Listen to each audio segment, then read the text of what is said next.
প্রিয় নোয়াখালীবাসী এবং প্রিয় কুমিল্লাবাসী যে যেখান থেকে দেখছেন আজকের এই ভিডিওটা কন্টিনিউ করবেন, ভিডিওটা স্কিপ করবেন না। ভিডিওটা যদি স্কিপ করেন কথাগুলো বুঝতে পারবেন না।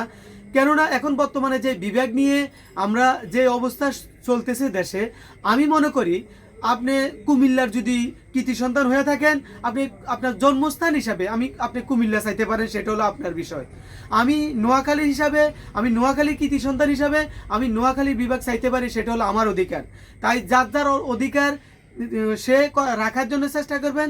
কাউকে গালিগালাজ করে কাউকে হেয় প্রতিপূর্ণভাবে কথা বলবেন না। আর এমন কোনো কথা বলবেন না, কথা বলে উস্কানিমূলক কথা বলবেন না।